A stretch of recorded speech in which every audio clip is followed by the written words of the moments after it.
calling all moms who have quirky. Sit back, grab a drink.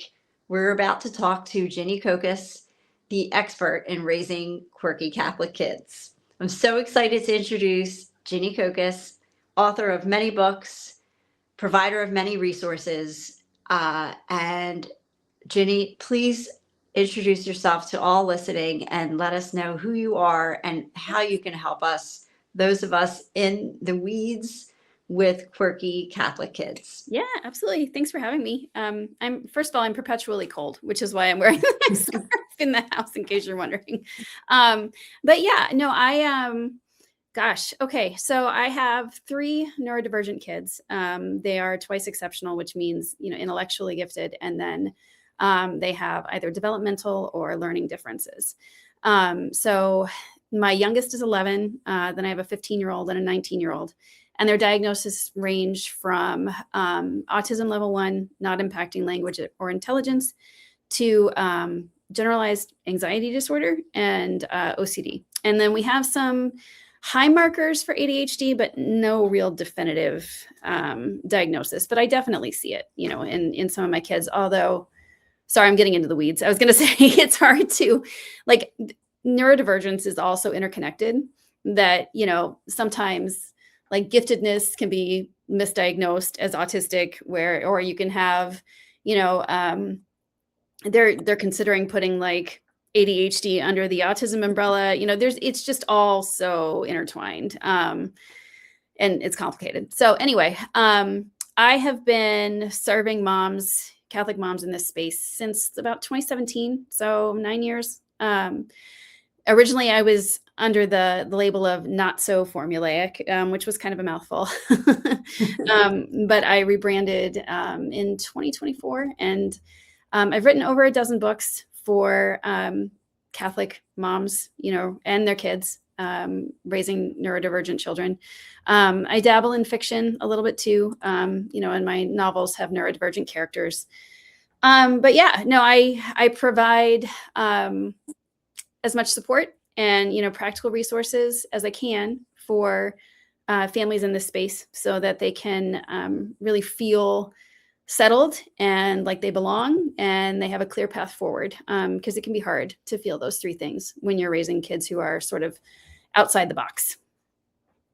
Definitely. And so, Ginny, you said it was not so formulaic. I knew you back then, and I was CatholicSocialMediaInfluencers.com, and someone else said, yeah, that's a mouthful to me. So that's why we're Catholics Online or CatholicInfluencers.com.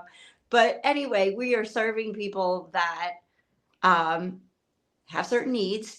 And gosh, even with your introduction, I started writing things down. I love how you said learning differences and not learning disabilities. I like how, of course, I also have 3 children, and a lot of things flew under the radar for a really long time. But something else that you said that caught my attention was they're thinking about putting ADHD under the autism spectrum diagnosis. I'm like, flags go up about my own personality. I really feel like, my generation, I just didn't pay attention. Right. Especially when you're not hyperactive. No, mine too. I think we're the same age, or close in age. And I, as I've raised my kids, I've noticed things about myself, some pretty strong ADHD markers, but also some OCD, the compulsions, it's interesting because I think back then there was an expectation, that children kind of were to toe the line, and I guess our parents, mine were wonderful. And actually they were probably ahead of the game as far as how they approached my needs, which I'm forever grateful for. But I think, that generation didn't necessarily have the same sort of knowledge or resources or understanding, and I think about Temple Grandin. Do you know who Temple Grandin is? Yeah. How she created the hug machine. Yeah. And it was, hard for her because, when she was born, I think she's probably my mom's age now, or maybe a little younger, but, when she was growing up, nobody knew what was going on with her. They just thought she was difficult. And maybe they had some like inclination, but the answer was usually to institutionalize instead of like accommodate. And I think now we're at a point where, accommodations are much more prominent, but there's still sort of like spaces where those accommodations don't fit. And I think sometimes for Catholic families, they have a hard time either in their parish or, in their parochial schools, because there's not necessarily the support that they might get in elsewhere, which isn't anybody's fault. It's just a matter of like resources and education. So I just went off on a really long tangent. Sorry. No, you know what? I'm thinking too so I was an educator for 14 years before I was a mom. And I knew about accommodations, kind of. I still was in a Catholic school. But I kind of questioned things, and I had cousins that had autism. And when they were around me, I was like, I don't understand. They're fine. They're just quirky or whatever. Now, as a mother, holy Hannah, I want to go back and apologize to other parents, like apologize to my aunt. Like, when you are in it, there's just people, as much as like they try to understand, and they don't get it. You don't get it until you're living it. No, you really don't. And I mean, there's things that I think are just part of our everyday experience that most people would just kind of like look at you like you had two heads and be like, what? Why do you do that? Why?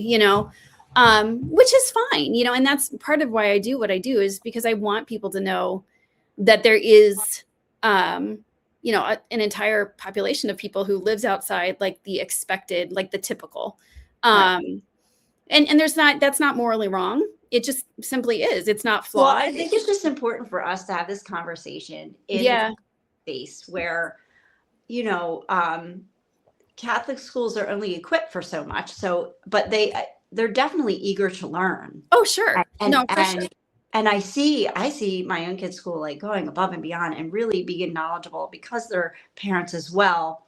But I just think it's important to say, as much as you read about it, until you live it, there's a part of it you'll never understand. Yes. So, listening to parents is so important because, even when I look back, like the way my family, the structure of my house was as a teacher, I thought, why can't we give homework over the weekend? Then they have 3 days to do it. They have so much more time.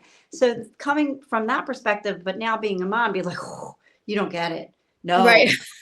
Like, our house is chaos on the weekends. There's no structure. It's like, it's just not the house I grew up in. And, even like typical, neurotypical, whatever, like our generation, I remember when my son was just really a baby and I only had one child, and my friend who had 3 was like, I don't know how my mom did it. Right. So we're all just trying to navigate this space, and it's hard. Yes. And we're all looking at our parents, like, how did they do it? Yeah. So, and we have different challenges and lifestyles and just culture that we're living in. So, all right. So you have several books. We're going to talk about 2 main ones today. Okay. So why don't you hold up your newest book from Sophia Press and just give us an overview of the type of book. This is Quirky Catholic Kids, Navigating Neurodivergence with Faith and Joy. And it just came out with Sophia Press last week. So like second week of February, third, I don't even know. Sometime it came out the 17th of February. Let's put it that way. This is, most of my other books are, actually all of my other books are independently published, like under my own imprint. But this is my first with a publisher. And it's been an interesting experience, a good one. But the book, the whole point of it is to, it's targeted, I think, kind of like a primer for parents who know they have a child who is different, but don't really know why or what to do with it. So like old hat moms, who have been through this, like, I guess moms like me who have kids, who are adults at this point and they've been through the ringer. I think they would still get something from the book, but a lot of it is going to be information they kind of already know. But I think the thing that is important is that it paints everything through the lens of the Catholic faith. So, it's all about identity as a child of God. It's all about, your family kind of like in the way that John Paul the Great described it, the dignity of the human person, being able to understand, on the practical side, like certain behaviors. Like, why does my child do this? For instance, why is my child constantly tapping on everything? Why, when I make a request or a demand, does my child fly off the handle? Yes, Why tell me why. Oh, Tell me well, that page. yeah. That's actually, well, there's two parts of it. So there is a subset of autism that is not actually recognized in the United States. It is not in the Diagnostic Statistical Manual, all that kind of stuff. But it is well recognized in Europe. And so I think people are working to get it into the DSM. But it's called pathological demand avoidance. And the idea is that it's essentially an anxiety response.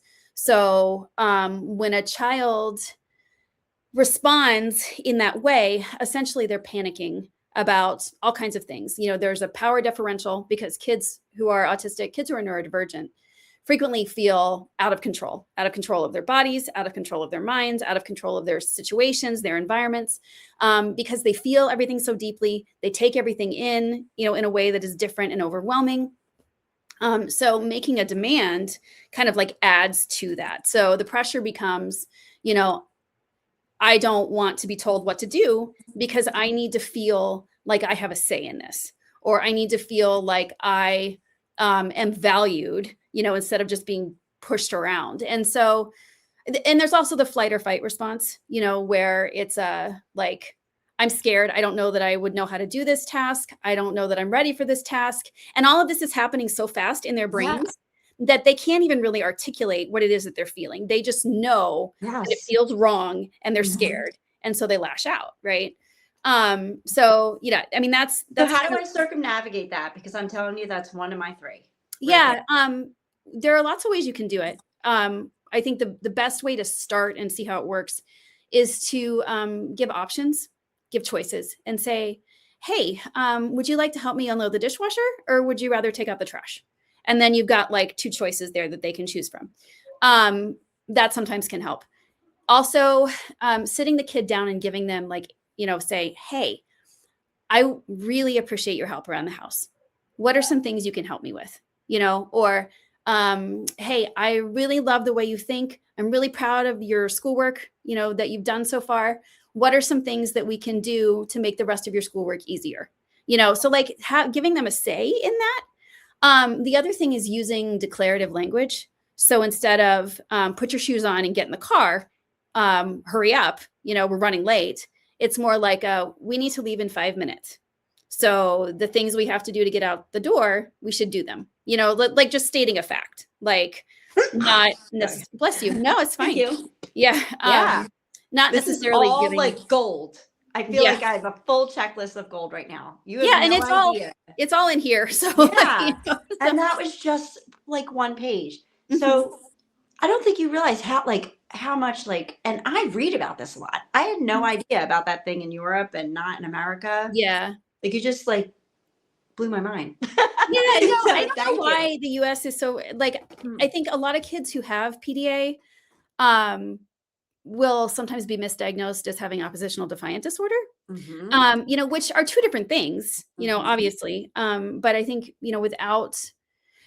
until we had kind of an idea of what PDA was, and there are practitioners here in the US who are familiar with it and, will say, I can't diagnose you with this specifically, but I can say, I see traits of it, and here's what I would recommend.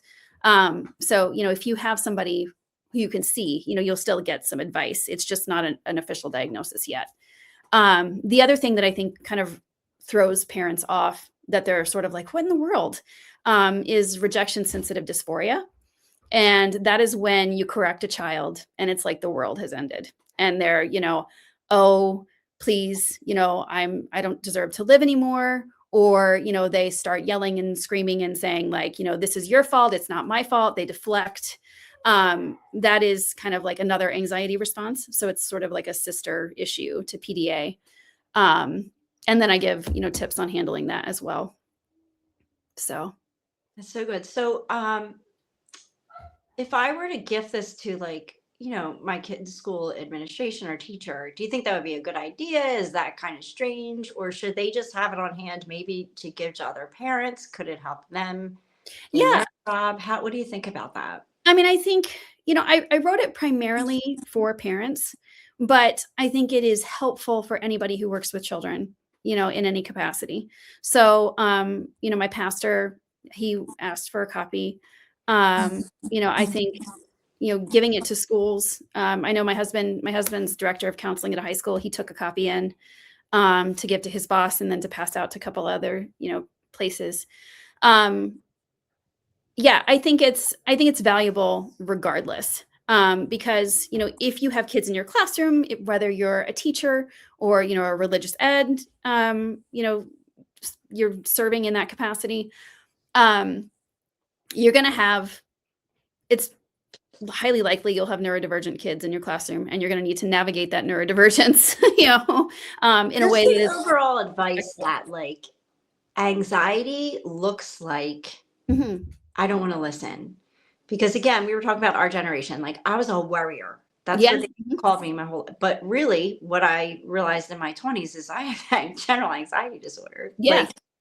So Yeah. when you're, just to shift that perspective, like this child is nervous. Yeah. Anxiety looks like a lot of different things, especially with kids. It can range from the intense worrying, about things kind of like beyond the typical, outside the typical. It can also look like rage, being really angry. It can look like stomach aches. It can have like physical manifestations. It can be demand avoidance. It can be, rejection sensitivity, all of those things, because the child is having these feelings and does not have either the body awareness or the language or maybe both to be able to communicate, I'm nervous about this, and it goes beyond, I think, just being standard nervous, because, like anxiety is a good thing. It gives us, it helps us know when we're in a bad situation, right? And it heightens our senses. It, gives a little surge of adrenaline in case we need to run from a bear, something like that. Pathological anxiety, that's when you can't turn it off. And it becomes, a series of intrusive thoughts that you can't get rid of, or excessive worries, or, with OCD, which is an anxiety disorder. Again, the compulsion that, if I touched my arm against the door a certain way, I've got to touch it the other way to make it even. Otherwise, something bad is going to happen. Or I see a piece of trash on the ground. I have to, I feel compelled to pick it up. Because if I don't, then, there could be, some disastrous like result. I've learned a lot about OCD with my kids. But yeah, no, I think it's totally appropriate to give. And I think that, you've done both. What's great about you, Ginny, is that you are an experienced homeschooler as well as sending your children to traditional school. Yeah. And, when we're talking about anxiety and having that diagnosed, the level that you said, I forget the word, but I'm thinking about my kids, and it makes sense of why they're tired at the end of the day, why they're tired by Thursday, like, in a way that maybe a typical neurotypical child is not that exhausted. Oh yeah. There's a lot of masking that goes on too, of trying to fit in, because people will say, that there's this perception that like kids on the autism spectrum, for instance, are oblivious to social cues. It's not that they're oblivious. It's that they have trouble discerning them in some instances. Okay. So the thing about autism is that you can't make like general blanket statements, because every child with autism is different. Whereas my daughter, who is, 19, she is, completely independent. She lives on campus. She's in college. She still does need support. She has accommodations, but, she will live on her own, and she'll, go off and do her own thing. Whereas, I have a friend, her son is about the same age as my daughter. He is level 2 on the spectrum. And, they recently like took steps to like be his guardian because he is above 18. He's a sweetheart, greatest kid, always has a hug for people, always wants to engage with people, take photos with people. Like he loves people. But he doesn't have the skills that he'll need to live on his own, so I think, I think it's, it's hard to talk, about like people in general, and then it's hard to talk about like schooling situations that are going to fit every child. And I totally lost my train of thought. So if I No, it's just, you bring up a good point. Like when you're talking about the spectrum, every individual is unique and Yeah. understandable in a way that is just, it's on an individual basis. Yeah. You can say you can look for these general things, but when it comes down to it, each child is completely unique. Oh yeah. And I was talking about how they say, social cues and all that kind of stuff and masking. Because kids will notice that they are kind of different from others. And so they'll do what they can, especially girls, to make themselves appear more typical. And that is exhausting. Like, so they'll hold it together during the school day, and then they'll come home and just fall apart. Or worst case scenario, they go into burnout mode, which basically you become unable to do anything. And you're just in your bed for 3 days, just trying to recover from the pressure of living a typical life. Mm. So I want everybody to really look into that book, especially when you were talking, I'm like, boy, like when your oldest is in second grade and all of a sudden they're saying, you know what, you should have your child evaluated. Boom, get that book. Get these books right now. You'll be 10 steps ahead for the next year of your life, and that will empower you. It'll make you feel like I do know what's going on. Yeah, I mean that was my goal. You know what to look for. Yeah. So I also though want to bring up this book. So the book we just spoke about is for adults. This is for kids, and is also pretty new, only a couple months. Correct? Yeah, that one came out in November. I'm holding up The Brain God Gave Me, Neurodivergence for Catholic Kids. And I have twin 8-year-olds, and I bought a copy for each. And I almost got it for them for Christmas, but I'm glad I didn't, because you get a lot of things for Christmas and you kind of forget and whatever. I gave this to them in the beginning of Lent. Okay. Because, we're talking about giving up things, but I have one child that cannot control any impulses whatsoever. Sure. We have to keep everything locked. It's like Fort Knox in this house. And I think that this book allows them to just kind of get an idea of what's going on inside of them. Right. Before you learn self-control, you have to learn about yourself. And, the pictures are fantastic. I will say, so I have boy and girl 8-year-olds, and they both were like, I didn't have to like brag them. I didn't have to bribe them.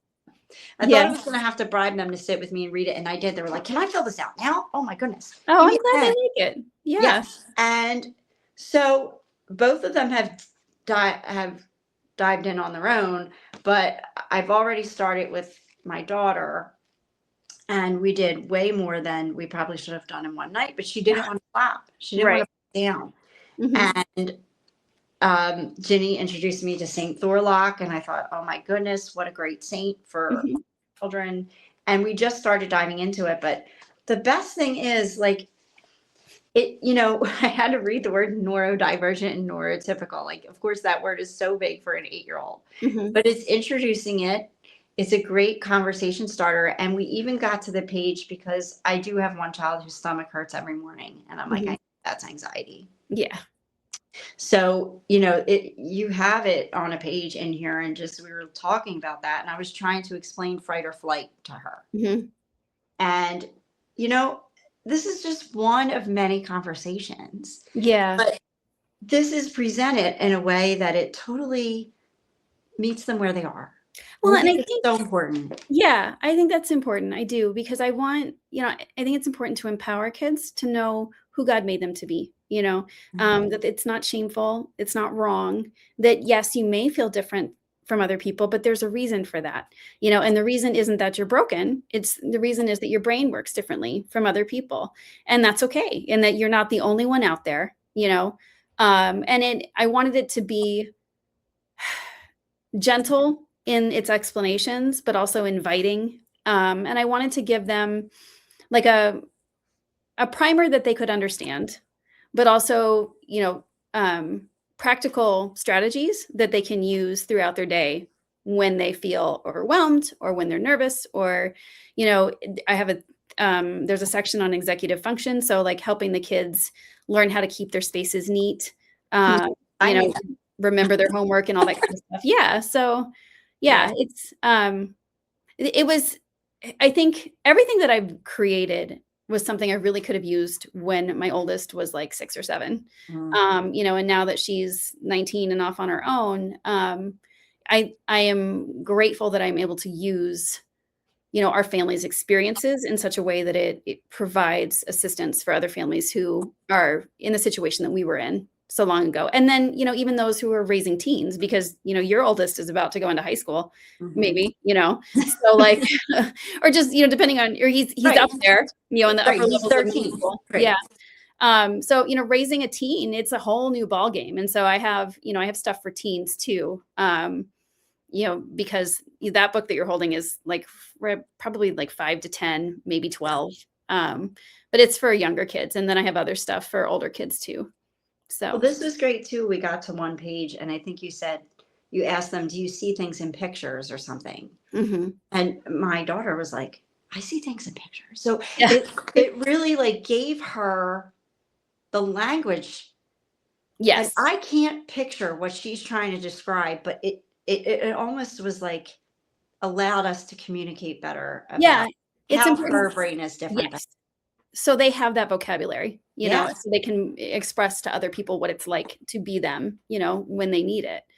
And it does allow them because, I have this, I just am so blessed because I have a boy and a girl at the same age, and we can see, wow, look at his strengths. He can go on stage and talk and he's not nervous.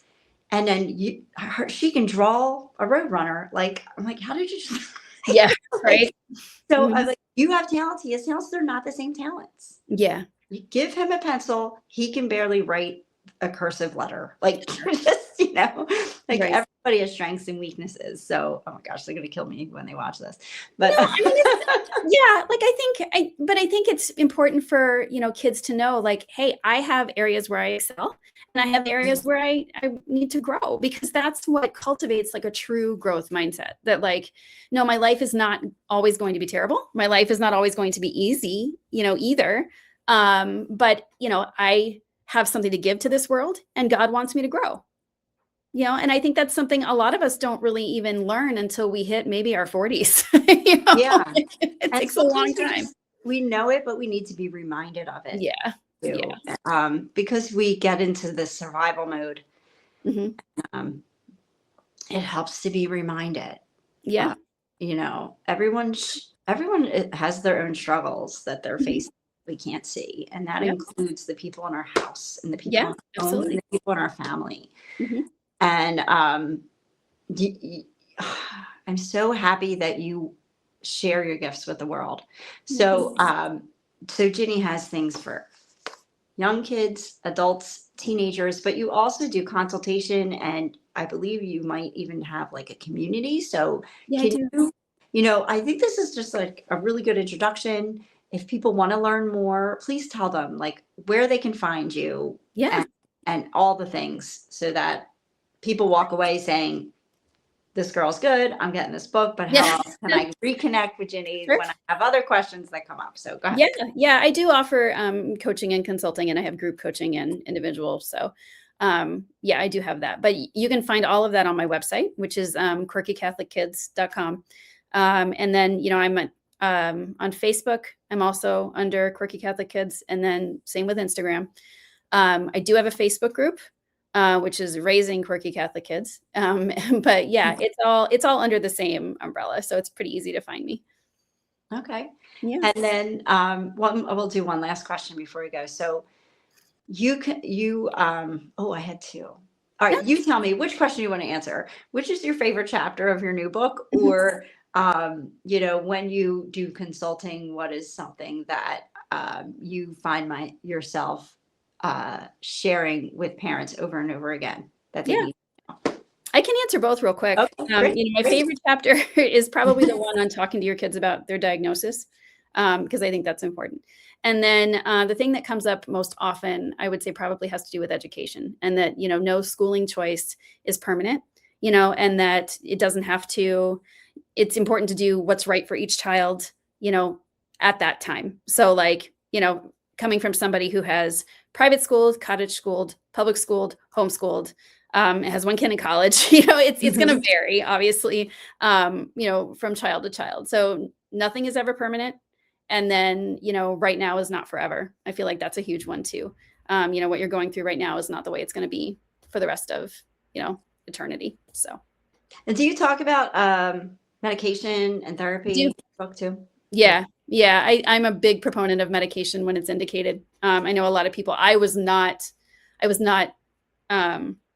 it took me a long time to come around to medication for my kids, but now it's kind of a thing where I equate it essentially to like diabetes and insulin. You know, if your child doesn't have the hormone they need to break down sugars, you know, you're going to provide them with that hormone. Same thing, you know, if your body doesn't have the brain chemical, like the serotonin, the norepinephrine, to kind of ease those pathways and connections in the brain, you're going to want to supply that, you know, and not to say that there aren't pros and cons. You know, there are side effects, there are, you know, concerns that are coming up, but there are also, you know, cons of not medicating.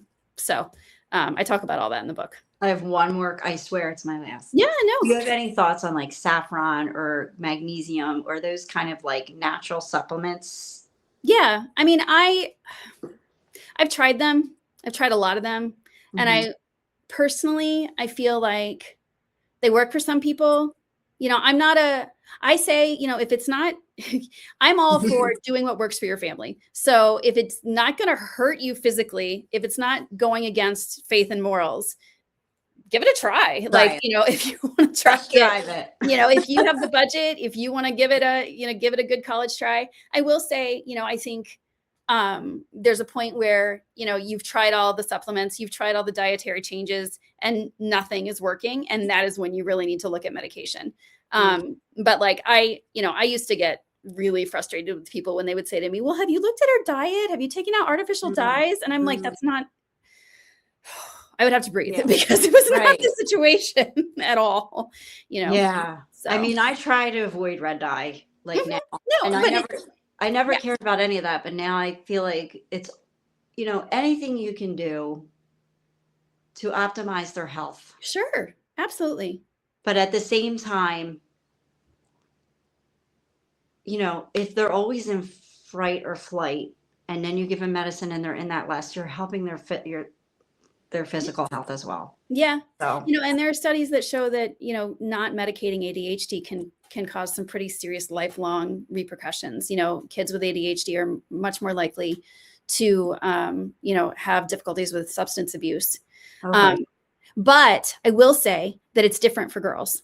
Okay. So, you know, if that is a concern of yours. And I will also say that there are other drugs aside from stimulants that work for ADHD. And I highly recommend GeneSight testing, which takes your genetic profile. They just do a cheek swab and then they send it off. And then they come back with a whole profile of which psychiatric drugs are, you know, will work well with your genetic profile, are kind of in the maybe, depends, and then on the big no, because they will have a negative interaction. Do you have a blog post with that link? What's that? Do you have a blog post with that link? I don't, unfortunately, but it's I'm going to give you some homework. Yeah. No, it's GeneSight. Okay. I mean, I should probably put a link on my website as like a resource page. I never heard of that before, so I'm glad we did it, and it was really eye-opening. And how do you spell it? Just Gene, Gene. Okay. And then SIGHT. Oh, GHT. Yeah, like sight. Oh, okay. Yeah. All right. Well, thank you so much, Ginny. Sure. Absolutely. Thanks for having me. Thank you all for watching QuirkyCatholicKids.com. And Ginny's books are also on Amazon. Yeah. And if you have any comments or questions, please feel free to leave a comment and we will do our best to get back to you. And, you know, positive comments, like and subscribe. And God bless you all. Thank you. Bye-bye. Bye.